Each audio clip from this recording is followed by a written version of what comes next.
क्यों नहीं रखा जा सकता? क्यों एक ही बात को बार बार पढ़ना पड़ता है? क्यों दिमाग पन्ना पलटते ही खाली सा महसूस करता है?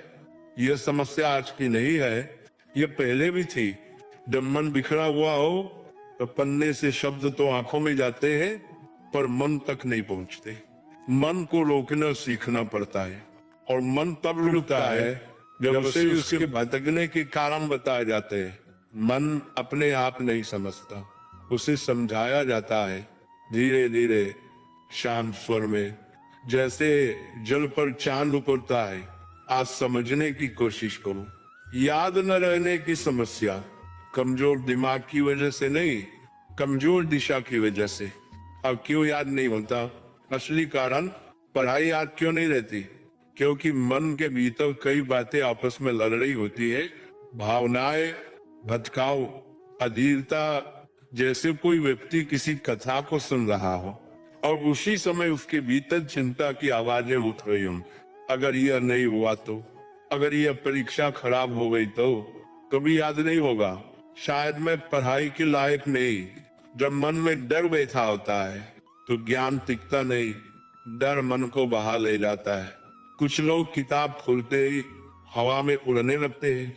मन की हवा, विचारों की हवा, कल्पनाओं की हवा। और किताब देखी जाती है, पढ़ी नहीं जाती। जब तक मन पढ़ाई में नहीं लगेगा तब तक पढ़ाई मन में नहीं लगेगी। और मन क्यों नहीं लगता?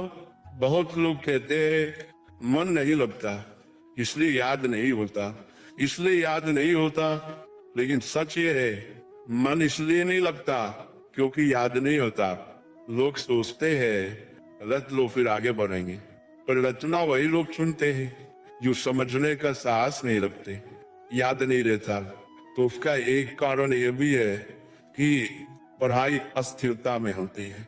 बार आपसे दरकार पढ़ाई अस्थिरता में होती है। एक तरफ किताब, दूसरी तरफ मोबाइल की खटखट, तीसरी तरफ किसी का संदेश, चौथी तरफ कोई चिंता। किताब मन से पढ़ी नहीं जाती, बस आंखों के सामने दिखाई जाती।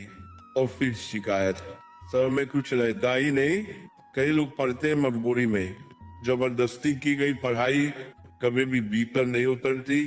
दिमाग विरोध करता है, मन कहता है यह बोझ है, और बोझ दिमाग नहीं उठाता। कुछ लोग पढ़ते हैं बिना किसी लक्ष्य के। जहाँ लक्ष्य नहीं होता वहाँ उत्साह पैदा नहीं होता।